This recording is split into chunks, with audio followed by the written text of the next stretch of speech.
The hidden ceiling most founders hit. Most businesses don't fail, they stall. From the outside, everything looks fine. Revenue's coming in, team's busy, you're posting content, running ads, shipping product, taking calls, but underneath all that activity, growth has quietly slowed. In a lot of cases, completely stopped. I've seen this pattern over and over again while scaling brands, while I coach founders, and running an agency built to help businesses break through that growth ceiling. But here's the uncomfortable truth. When a business gets stuck, it's almost never because the founder isn't working hard enough. It's because the business has reached a level of complexity that the original way of operating can no longer support it. Most founders respond by pushing harder, more content, more offers, more hires, more hours. But effort doesn't break plateaus. Structure does. And if the structure of the business doesn't evolve, every new dollar of revenue actually makes the company harder to run. At a certain point, growth exposes everything you've been avoiding. Weak systems, blurry positioning, decisions made on instinct instead of data. And most dangerously, a founder who's still trying to be involved in everything because that's what worked early on. If the business can't move without you, if every decision still comes back to your approval, if growth feels heavier instead of easier, this video is going to hit close to home. Because most businesses don't get stuck due to lack of potential. They get stuck because no one ever taught the founder how to scale themselves. And that's exactly what we're breaking down today, step by step. The founder trap, when you become the bottleneck. Most brands that get stuck don't realize they've built an invisible ceiling above themselves. And in almost every case, that ceiling has a name, the founder. Early on, being deeply involved in everything, it's a strength. You approve every post, you jump on sales calls, you oversee hires, product decisions, finances. That level of control creates speed when the business is small because the feedback loop is tight and the vision is clear. But as the company grows, that same behavior quietly turns into a bottleneck. I've seen it firsthand. I'll give you an example. One client came to us after scaling from $0 to $20 million. It took them about 5 years. They were in the food space, they owned a consumer brand, and they also sold wholesale. On paper, everything looked strong, but they'd been stuck at roughly $20 million for almost 2 years. They assumed it was a messaging or advertising problem. They had already gone through 3 agencies trying to fix growth, and when I hear that, I know there's a bigger problem. So instead of jumping straight into ads, I asked them to do a 2-day offsite so we could get to the root of the issue. About 2 hours in, I asked a simple question. They had hired this A++ salesperson to grow wholesale. And I said, why hasn't the channel moved? His answer floored me and stopped the room. He said, because the founder wants to be on every single sales call. That meant he wasn't managing to the prospect schedule, he was managing to the founder schedule.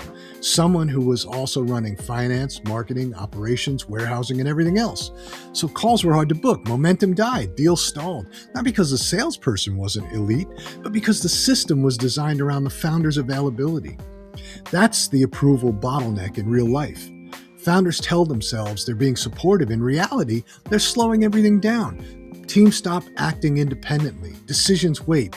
Growth becomes fragile, and the business can only move as fast as one person's calendar. So the rest of that offsite, it wasn't about tactics, it wasn't about ads, it wasn't about marketing, it was about helping the founder see the problem. Once he agreed to step back and let the salesperson actually own the role, everything changed. Sales started booking, wholesale expanded. Over the next 2 years, the company nearly doubled in size. This is why scaling requires hiring leaders, not helpers. Leaders reduce complexity. Helpers increase it. And at scale, your job is no longer to be the best operator in the room. It's to design the room. If your identity is fused into every decision, the company cannot outgrow you. Real scale doesn't come from more control. It comes from leverage. Until founders accept that shift, they remain the ceiling they're trying to break through. Operational debt, scaling chaos instead of systems. Scaling isn't just more sales, it's more complex. And most businesses don't get stuck because demand disappears. They get stuck because their operations can't handle the pressure. I call this operational debt. It's the accumulation of shortcuts, undocumented processes, manual work that all felt fine early on, but becomes crippling as the volume increases. And it's just like financial debt. It compounds quietly until it starts choking growth. When a team member is 5 people, You can just talk. Everyone knows what's going on. Decisions happen in real time. But when that same business grows to 20 or 50 or 100 people without documented processes, chaos sets in. Quality becomes inconsistent. Customers get different experiences depending on who they talk to. The business starts relying on tribal knowledge instead of clarity. The most common red flag I see is a lack of real SOPs, standard operating procedures, not loose guidelines, actual documented processes that explain how work gets done without guessing. Without them, every new hire takes longer to ramp up. Mistakes multiply. Senior people spend their time answering the same questions over and over again. And founders often underestimate how draining that is. Instead of working on strategy, partnerships, or long-term growth, their best people become walking instruction manuals. And that's expensive talent doing low-leverage work, and it quietly caps how much the business can grow. Then there's the manual labor tax. Teams spending massive chunks of their day copying data between tools, responding to repetitive customer questions, fixing the same issue again and again. Founders rarely see this clearly because the work is getting done, but they don't see the hidden cost.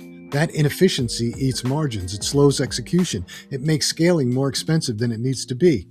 And this is where many businesses accidentally grow themselves into a corner.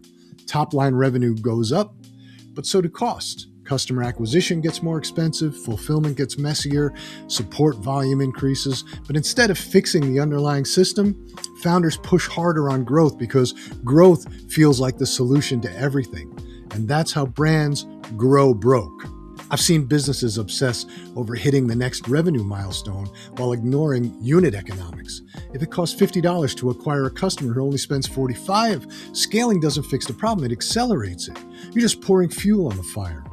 Real scaling requires slowing down long enough to build infrastructure, systems that absorb complexity instead of amplifying it, processes that create consistency, automation that removes friction. Because if your operations can't handle scale, growth will always feel fragile. And fragile growth never lasts, especially in competitive markets where small inefficiencies compound faster than founders expect over time without correction. And listen, I'm guilty of this myself. This is exactly what killed my first business when I was 27. A lack of leadership, a lack of process management, a lack of controls, sales at all costs, and I did not build a team. I learned from this and moved on to other successes because of how I failed. So I learned from that, took it, and that's how I've been successful at 4 other businesses. Messaging decay and positioning drift. Early traction hides messaging problems. When you're small, being slightly unclear doesn't matter because early customers are forgiving. They're buying the founder as much as they're buying the product. But as a business grows, that same message starts to decay. I see this constantly when brands expand their product line or enter new markets. When started as a sharp, specific position, slowly turns fuzzy, mostly because they start paying too much attention to the competition. The company adds features, offers SKUs, and instead of refining the message, they just stack more claims on top. The brand tries to be everything to everyone, and in doing so, it becomes nothing to anyone. This is positioning drift, and it's one of the most underestimated growth killers. Founders often respond by, again, pushing harder on content, pushing harder on ads, more posts, more spend, more creative. But distribution doesn't fix confusion. If the market can't quickly understand who you're for and why you matter, no matter ad budget will save you. If the market can't quickly understand who you're for and why you matter, no amount of ad budget will save you. Another common issue is over-reliance on a single channel. A brand figures out Instagram, meta ads, Amazon, or SEO, and growth takes off. That channel becomes the engine. Then the algorithm shifts, costs rise, attention moves elsewhere, and suddenly growth stalls. Not because demand disappeared, but because business never built redundancy into its growth strategy. I've watched brands hit plateaus not because they ran out of ideas, but because they built their entire model on rented attention. When that rent goes up, margins collapse, momentum dies. And without alternative channels in place, recovery is slow, expensive, and unpredictable for leadership teams. This is where many founders make the wrong move. They assume the solution is a rebrand, a new logo, new colors, new fonts. Feels productive, visible, exciting. But most of the time, the problem isn't aesthetic, it's architectural. Brand architecture is how your products relate to each other, how they fit into the customer's lives, and how clearly the next step is communicated. If customers don't know what to buy next, why it exists, how it solves a specific problem, growth slows no matter how good the product is. Strong brands scale because their message sharpens over time, not because it expands. Clarity creates momentum. Confusion creates friction. And friction is what quietly stops growth long before founders realize what's actually happening. The data vacuum, scaling on instinct instead of insight. Successful scaling requires a shift most founders resist, moving from gut instinct to data-driven decision-making. Early on, intuition works because feedback is immediate and the founder is close to the customer. But as the volume increases, intuition without data becomes dangerous. The most common blind spot is retention. Founders obsess over acquisition because it feels like growth, new customers, new leads, new revenue. But if customers leave as fast as they arrive, the business becomes a leaky bucket. No matter how much traffic you pour in, the level never rises. I regularly see brands hit a ceiling where churn quietly matches acquisition. At that point, growth feels exhausting. Marketing costs rise, pressure increases, teams scramble for more top-of-the-funnel activity. The real issue isn't demand. It's that the business hasn't earned the right to scale because it hasn't mastered keeping customers. Retention is leverage. It lowers acquisition costs. It increases lifetime value. It stabilizes revenue. Yet many founders don't track it closely, or they track it without acting on it. Dashboards exist, but decisions are still made based on what feels urgent instead of what the data is clearly saying. The second issue is the lack of a real feedback loop. As companies grow, founders often talk less to customers, not more.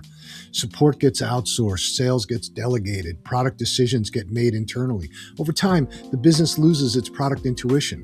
That's when brands start building things because they sound good in meetings, not because customers asked for them. Features launch with excitement and quietly underperform. Campaigns get approved because leadership likes them, not because the data supports them. Data doesn't replace judgment. It improves it with facts, but only if it's tied to real feedback from customers. Surveys, interviews, churn analysis, usage data, these aren't nice to have. They're how scaled companies stay aligned with reality instead of ego. When founders ignore retention and feedback, growth slows invisibly at first, then suddenly, and by the time the problem is obvious, fixing it is far more expensive than it ever could be. So, how businesses actually break through the plateaus. Most businesses don't get stuck because they lack ambition, talent, or opportunity. They get stuck because the way they operate never evolves past what worked early on. Breaking through a plateau requires subtraction before addition, less founder control, fewer manual processes, clearer positioning, better data, and a willingness to redesign your role before trying to grow the business again. Real scale isn't louder marketing, longer hours, it's leverage. Leverage people, systems, and clarity. If this resonated, like the video, subscribe to the channel, and let me know where your business feels stuck. I'll see you in the next one.